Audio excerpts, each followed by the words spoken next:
Hallelujah. ദൈവനാമത്തിന് മഹത്വം ഉണ്ടായിരിക്കട്ടെ. Ave Maria. പ്രിയമുള്ളവരെ, ഈ കാലഘട്ടത്തിലൂടെ നമ്മൾ കടന്നു പോകുമ്പോൾ നമുക്കെല്ലാവർക്കും കൺഫ്യൂഷൻ വന്നേക്കാം. പക്ഷേ നമ്മെ ബലപ്പെടുത്തുന്നത് നമ്മുടെ പഴയ നിയമത്തിലെ പ്രവാചകന്മാരും വിശുദ്ധ പത്രോസും വിശുദ്ധ പൗലോസ്ലീഹായും നമ്മുടെ വിശുദ്ധരുമാണ്. അത് നിങ്ങൾ പൂർണ്ണമായിട്ട് മനസ്സിലാക്കണം. കാലത്തിൻ്റെ അവസാനത്തിലൂടെയാണ് നമ്മൾ പോകുന്നത്. അടയാളങ്ങൾ എന്നൊക്കെ പറയുന്നത് ഈ അടയാളം തന്നെയാണ്.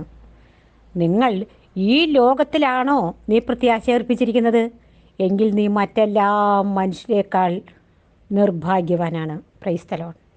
അതുകൊണ്ട് ഇവിടുത്തെ നിലയും വിലയും കിട്ടി എന്തുമാത്രം അന്യദേവനെ ആരാധിക്കാൻ പറ്റുമോ അത്രമാത്രം പൂജ ആരാധനയായിട്ട് കൊണ്ടുപോകുമ്പോൾ കർത്താവാണ് ദൈവമെന്ന് നമ്മൾ തിരിച്ചറിയണം. ഹല്ലേലൂയ. അതുകൊണ്ട് ഇഷ്ടമുണ്ടെങ്കിൽ മതി. ഇതാ അഗ്നിയും ജലവും നിൻ്റെ മുൻപിൽ വെച്ചിരിക്കുന്നു. നിനക്ക് ഇഷ്ടമുള്ളതെടുക്കാം. നിനക്ക് അതിനുള്ള സ്വാതന്ത്ര്യമുണ്ട്. കാരണം കർത്താവ് മാന്യനാണ്. വാതിൽക്കൽ ഞാൻ മുട്ടുന്നു, തുറന്നു തന്നാൽ ഞാൻ വരാൻ, നമുക്ക് ഒരുമിച്ച് ഭക്ഷിക്കാം. തുറന്നു തരാൻ നിനക്ക് മനസ്സില്ലേ? നീ തുറക്കണ്ട, ഞാൻ വരാനുമില്ല. അതാണ് കർത്താവ് നമ്മോട് പറയുന്നത്. ഹല്ലേലൂയ. അതുകൊണ്ട് പ്രിയമുള്ള മക്കളോട് ചേച്ചി പറയാണ്, മത്തായിയുടെ സുവിശേഷം 6-ാം അധ്യായത്തിൽ മനോഹരമായിട്ട് കർത്താവ് നമ്മെ പഠിപ്പിക്കുകയാണ്. മക്കളെ, നിങ്ങൾ ദൈവപരിപാലനയിൽ ആശ്രയിക്കണം. എന്നിട്ട് പറയാണ്, ഈ കാണുന്ന സർവമഹത്വത്തിലും ഒന്നിനെപ്പോലെ ഞാൻ നിങ്ങളെ അലങ്കൃതരാക്കും. ഇന്നുള്ളതും നാളെ അടുപ്പിൽ എറിയപ്പെടുന്നതുമായ പുല്ലിനെ ദൈവം ഇത്രമാത്രം അലങ്കരിക്കുന്നെങ്കിൽ അല്പവിശ്വാസികളെ, നിങ്ങളെ അവിടുന്ന് എത്രയധികം അലങ്കരിക്കുകയില്ല. അതിനാൽ എന്തു ഭക്ഷിക്കും, എന്തു പാനം ചെയ്യും, എന്തു ധരിക്കുമെന്ന് വിചാരിച്ച് നിങ്ങൾ വ്യാകുലരാകേണ്ട. വിജാതീയരാണ് ഇവയെല്ലാം അന്വേഷിക്കുന്നത്. നിങ്ങൾക്കിതെല്ലാം ആവശ്യമാണെന്ന് നിങ്ങളുടെ സ്വർഗീയ പിതാവ് അറിയുന്നു. ആദ്യം നിങ്ങളവിടുത്തെ രാജ്യവും നീതിയും അന്വേഷിക്കുക. നാളത്തെ ദിനം തന്നെ നാളത്തെക്കുറിച്ച് ആകുലപ്പെട്ടുകൊള്ളും. ഓരോ ദിവസത്തിനും അതതിൻ്റെ ക്ലേശം മതി. Price the Lord. അപ്പോൾ നമ്മളൊരു കാര്യം ദൈവ തിരുമുൻപിൽ അപേക്ഷയായി സമർപ്പിച്ചു കഴിഞ്ഞു. പ്രാർത്ഥിച്ചുകൊണ്ടേയിരിക്കുക. ജപമാല ചൊല്ലിയും പ്രാർത്ഥിച്ചും കരുണക്കൊന്ത ചൊല്ലിക്കൊണ്ടും കർത്താവിനോട് യാചിച്ചു കൊണ്ടേയിരിക്കുക. സമയത്തിൻ്റെ തകവിൽ ദൈവം നിങ്ങൾക്കത് തന്നിരിക്കും. ചേച്ചി അതിന് ഒരു ഉദാഹരണം പറയുകയാണ്. ഇപ്പം ഞങ്ങൾ കർത്താവിൽ ആശ്രയിക്കുകയാണ്. ഞങ്ങൾ കുറേ കാലം എന്താ പറയുക, ഭയങ്കര സന്തോഷമായിരുന്നു മക്കളെ. ഞങ്ങളൊരു കാര്യം വിചാരിക്കുമ്പോഴേക്കും ഞങ്ങളുടെ മുൻപിൽ വരുമായിരുന്നു. ഇൻസ്റ്റൻ്റ് അപ്പം പോലെ. അയ്യോ, ചക്കയുടെ സീസണായ കർത്താവേ, ചക്ക വേണം എനിക്ക്. അപ്പോഴേക്കും എവിടുന്ന് ചക്ക വരും. മാങ്ങ വേണം, ഡ്രസ്സ് എൻ്റെ പൊന്നു മക്കളെ, ചിന്തിക്കാൻ പറ്റില്ല. അതായത് നമ്മൾ എന്തെങ്കിലും ആവശ്യപ്പെടുന്നതെല്ലാം നമ്മുടെ മുൻപിൽ എത്തപ്പെട്ടിരുന്നു. കാലം പിന്നിട്ട് കഴിഞ്ഞപ്പം കർത്താവിൻ്റെ കുരിശിൻ്റെ വഴിയിലൂടെ കർത്താവ് കടത്താൻ തുടങ്ങി. ആ ഗത്സമേനി മുതൽ ഒറ്റപ്പെടലിൻ്റെ അനുഭവങ്ങളും അവളെ ക്രൂശിക്കുക എന്ന് പറയുന്നതും മുൾമുടി ധരിപ്പിക്കുന്നതും ചമ്മട്ടി കൊണ്ടടിക്കുന്നതും എല്ലാം നമുക്ക് വരാൻ തുടങ്ങി. നമ്മൾ പകച്ചു. പലപ്പോഴും ചേച്ചി ചിന്തിച്ചു പോയിട്ടുണ്ട്, ഏത് നേരത്താണ് ഇങ്ങനെ മതം മാറി കടന്നു വന്നത്, വേണ്ടിയിരുന്നില്ല എന്ന് ചിന്തിച്ച ഒരുപാട് നേരങ്ങളുണ്ടായിട്ടുണ്ട്. കാരണം കൂടുതലും ഈ സിനഗോഗിൽ നിന്ന്, അവിടെ നിന്നാണ് കൂടുതലടി നമുക്ക് വന്നിരുന്നത്. ചുറ്റുവട്ടത്തൊന്നും ഉണ്ടായിരുന്നു. അപ്പോൾ നമ്മൾ പകച്ചു പോയിട്ടുണ്ട്. എന്നാൽ ആ രാത്രികളിൽ മുഴുവനും കർത്താവ് ഒരു വചനവുമായി എൻ്റെ അടുത്ത് വരും. അതായത് എന്നെ തൊട്ട് കഴിഞ്ഞു. കർത്താവ് പറയണതാ, എൻ്റെ അടുക്കൽ വരുന്നവനെ ഞാൻ ഒരു നാളും തള്ളിക്കളയുകയില്ല. യുഗാന്ത്യം വരെ എന്നും ഞാൻ നിൻ്റെ കൂടെ ഉണ്ടായിരിക്കും. കർത്താവ് എനിക്ക് നല്ല മെസ്സേജുകൾ തന്നുകൊണ്ട്, ദർശനങ്ങൾ തന്നുകൊണ്ട് എന്നെ മുൻപോട്ടേക്ക് നയിക്കും. അപ്പം ഞാനൊന്ന് ആശ്വസിക്കും. അപ്പോഴും പേടിയായിരുന്നു. ഞങ്ങൾ കണ്ട കാലം വിളിച്ച ദേവന്മാരെ ഉപേക്ഷിച്ചത് കൊണ്ടാണോ ഈ പ്രശ്നങ്ങൾ മുഴുവൻ ഉണ്ടായത് എന്നൊരു ഭയം ഉള്ളിൽ മുഴുവൻ ഭരണം നടത്തിയിരുന്നു. Price the Lord. കാലം പിന്നിട്ടു. ഞാൻ പഠിച്ചൊരു പാഠം ഞാൻ എൻ്റെ കുട്ടികളെ പഠിപ്പിച്ച് തരികയാണ്. അതായത് ഒരപ്പൻ ഗൾഫിൽ നിന്നൊക്കെ വരുമ്പോൾ മക്കൾക്ക് ഒരുപാട് സമ്മാനങ്ങളുമായിട്ട് ആദ്യം വരണതാണ് നമ്മൾ കണ്ടിരിക്കുന്നത്, അല്ലേ? അതാണ് നമ്മൾ എന്നും പ്രതീക്ഷിച്ചുകൊണ്ടിരിക്കുന്നത്. എന്നും ആ സമ്മാനം കിട്ടിയാൽ ശരിയാവുമോ? നമ്മൾ എന്ത് ചെയ്യണം? നമ്മെ ഏൽപ്പിച്ച ദൗത്യം നന്നായി പഠിക്കണം. നമ്മൾ നല്ലൊരു ജോലി ഇരിക്കുകയായി അവർക്ക് വയസ്സായി കഴിയുമ്പോൾ നമ്മൾ അവർക്കൊരു താങ്ങാവണം. അങ്ങനെയൊന്നും ഇല്ലയെന്ന് കണ്ടാൽ വീണ്ടും വീണ്ടും ഈ അപ്പൻ, ചില അപ്പന്മാർ പിന്നെയും ചുമക്കുന്നവരുണ്ട്. അല്ലെങ്കിൽ അവരെന്ത് ചെയ്യും? നമ്മളിൽ നിന്ന് അവരൊരു റിസൾട്ട് പ്രതീക്ഷിക്കുന്നുണ്ട്. Price the Lord. ഇത് തന്നെയാണ് കർത്താവായ ദൈവവും നമ്മിൽ നിന്നും ഒരു റിസൾട്ട് പ്രതീക്ഷിക്കുന്നുണ്ട്. അത് അവൻ നടന്ന വഴിയിലൂടെയുള്ള നടപ്പാണ്. ഹല്ലേലൂയ. ലൂക്കായുടെ സുവിശേഷം 11-ാം അധ്യായത്തിൽ രണ്ടാമത് കർത്താവ് പറയാ, ചോദിപ്പിൻ നിങ്ങൾക്ക് തരും. അവിടെ ഇങ്ങനെയാണ് പറയണത്, എന്നെ യേശുവെ നന്ദി, നിങ്ങൾ ചോദിക്കുവിൻ നിങ്ങൾക്ക് ലഭിക്കും, അന്വേഷിക്കുവിൻ നിങ്ങൾ കണ്ടെത്തും, മുട്ടുവിൻ നിങ്ങൾക്ക് തുറന്നു കിട്ടും. എന്തെന്നാൽ ചോദിക്കുന്ന ഏവനും ലഭിക്കുന്നു. അതാണ് ചോദിക്കും മക്കളെ, യാചിക്കുക എന്ന് പറയുന്നത്. അന്വേഷിക്കുന്നവൻ കണ്ടെത്തുന്നു, മുട്ടുന്നവന് തുറന്നു കിട്ടുകയും ചെയ്യുന്നു. നിങ്ങളിൽ ഏതൊരു പിതാവാണ് മകൻ മീൻ ചോദിച്ചാൽ പകരം പാമ്പിനെ കൊടുക്കുക, മുട്ട ചോദിച്ചാൽ പകരം തേളിനെ കൊടുക്കുക? മക്കൾക്ക് നല്ല ദാനങ്ങൾ നൽകാൻ ദുഷ്ടരായ നിങ്ങൾക്കറിയാമെങ്കിൽ സ്വർഗസ്ഥനായ പിതാവ് തന്നോട് ചോദിക്കുന്നവർക്ക് എത്രയധികമായി പരിശുദ്ധാത്മാവിനെ നൽകുകയില്ല. ഹല്ലേലൂയ. അപ്പോൾ ഒരു പരിധി കഴിയുമ്പോൾ ഈ ലോകം തന്നെ ഇത് തന്നെ വെച്ച് മുമ്പോട്ട് പോകട്ടെ.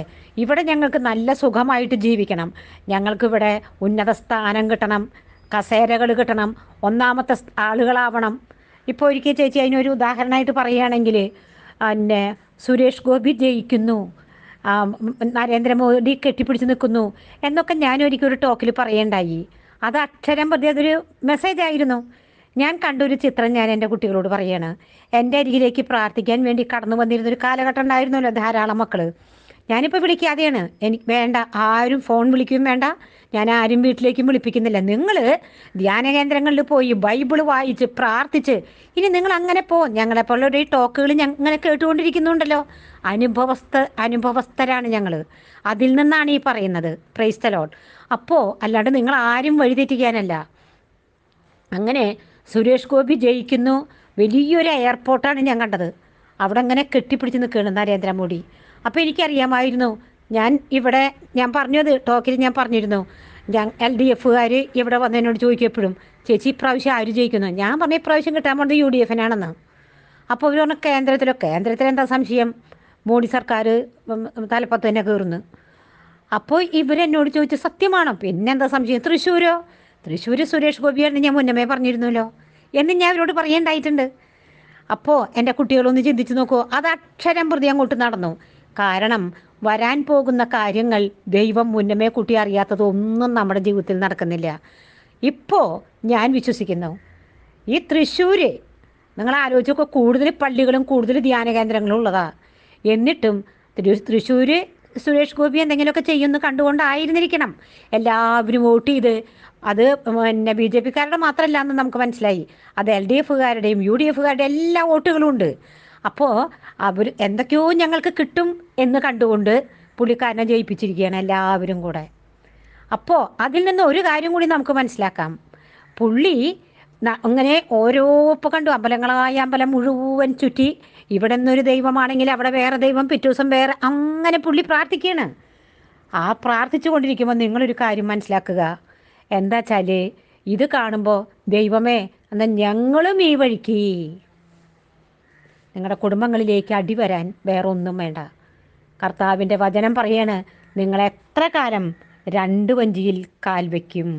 തമ്പുരാൻ്റെ വചനം നമ്മളോട് ചോദിക്കുന്നത്, നിങ്ങൾ എത്ര കാലം 2 വഞ്ചിയിൽ കാൽ വയ്ക്കും? ബാലാണ് ദൈവമെങ്കിൽ ബാലിൻ്റെ പുറകെ പോവുക, കർത്താവാണ് ദൈവമെങ്കിൽ കർത്താവിൻ്റെ പുറകെ പോവുക. ഹല്ലേലൂയ.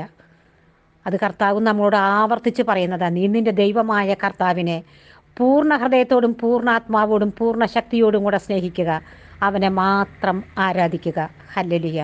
ഞാനല്ലാതെ മറ്റൊരു ദൈവം നിങ്ങൾക്കുണ്ടാകരുത്. കർത്താവ് 10 കൽപ്പന തന്നിരിക്കുന്നു.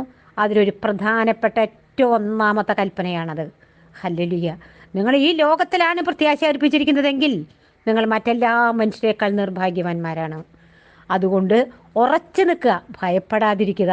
അവിടെ സ്ഥാനമാനങ്ങൾ കിട്ടി രാജാക്കന്മാരായി അല്ലെങ്കിൽ മന്ത്രിമാരായി ആ സ്ഥാനത്ത് കയറി വന്നിരിക്കുന്നവർക്ക് കുറച്ച് കഴിയുമ്പോൾ കർത്താവ് വെളിപ്പെടുത്തി കൊടുക്കും.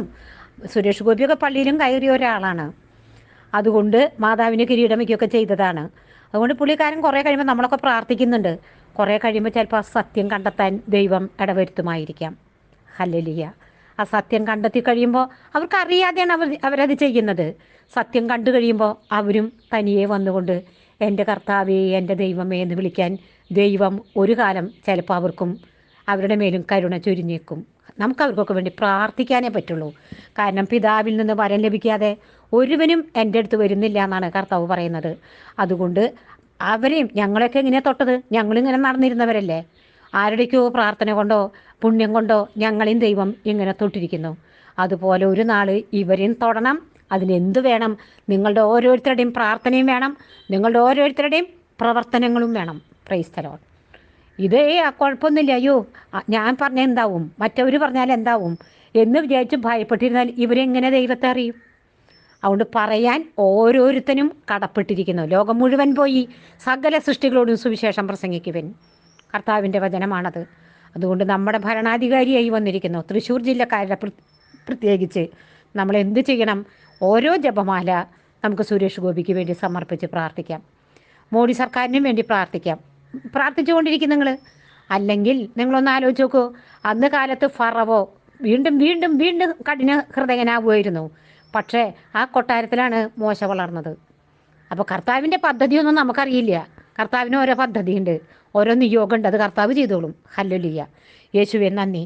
ഇവിടെ വീണ്ടും കർത്താവ് നമ്മോട് പറയണം, മനുഷ്യപുത്ര, നീ അവരെയോ അവരുടെ വാക്കുകളെയോ ഭയപ്പെടേണ്ട. മുള്ളുകളും മുൾച്ചെടികളും നിന്നോടൊപ്പം ഉണ്ടായേക്കാം, തേളുകളുടെ മേൽ നിനക്ക് ഇരിക്കേണ്ടി വരാം. എന്നാലും നീ അവരുടെ വാക്കുകൾ കേട്ട് ഭയപ്പെടുകയോ നോട്ടം കണ്ട് പരിഭ്രമിക്കുകയോ വേണ്ട. കാരണം അവർ ധിക്കാരികളുടെ ഭവനമാണ്. അവർ കേട്ടാലും ഇല്ലെങ്കിലും എൻ്റെ വാക്കുകൾ നീ അവരോട് പറയണം.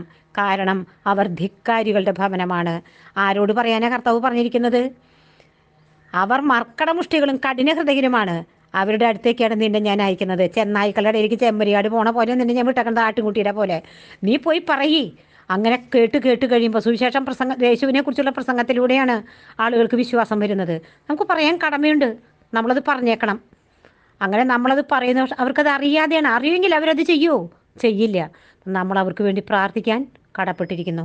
നമുക്ക് നമ്മുടെ ചുറ്റുവട്ടത്തുള്ളവരോടും നമ്മളുമായിട്ട് ബന്ധപ്പെട്ടവരോടൊക്കെ നമ്മൾ പ്രാർത്ഥിക്കണം.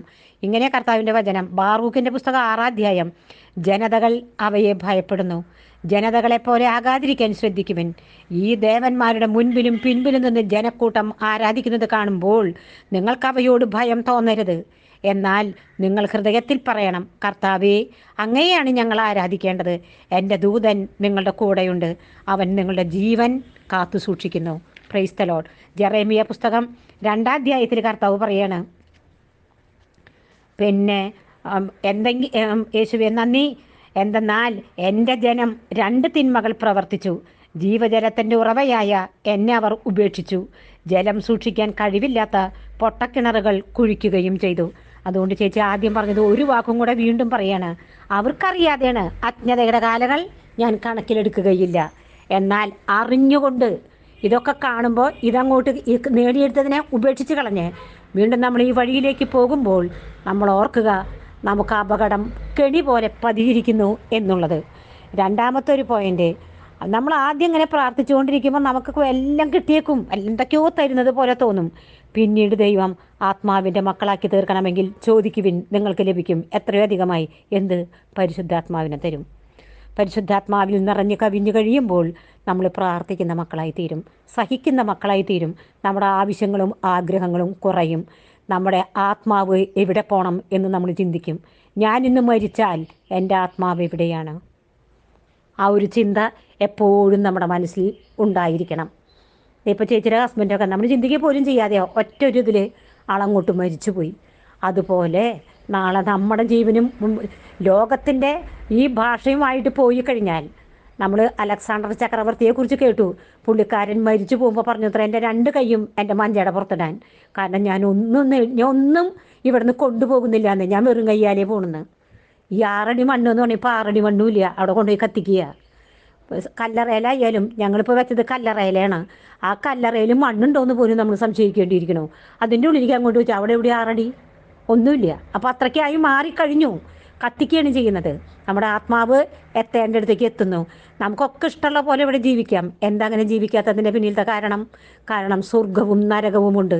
ഈ ആത്മാവ് എവിടെ നിന്ന് വന്നുവോ അവിടെ ചെന്ന് ചേരണം എന്നുള്ള ഓർമ്മ ഓരോ മക്കൾക്കുണ്ടായിരിക്കട്ടെ എന്ന് യേശുവിൻ്റെ നാമത്തിൽ പ്രാർത്ഥിക്കുന്നു. എല്ലാ സബ്സ്ക്രൈബേഴ്സിനും വ്യൂവേഴ്സിനും വേണ്ടി പ്രാർത്ഥിക്കുന്നു. അമ്മേ മാതാവേ, നീതിമാനായ വിസ്തയോസേ പിതാവേ, അപ്പസ്തോല ഗണങ്ങളെ, മാലാഖമാരെ, വിശുദ്ധരെ, നിങ്ങൾ ഞങ്ങൾക്കായി പ്രാർത്ഥിച്ചതിന് നന്ദി. തുടർന്നും ഞങ്ങൾക്ക് വേണ്ടി പ്രാർത്ഥിക്കണമേ എന്ന താഴ്മയോടെ യാചിച്ചുകൊണ്ട് നിത്യം പിതാവും പുത്രനും പരിശുദ്ധാത്മാവുമായ സർവശക്തനായ ദൈവമേ, ആമേൻ.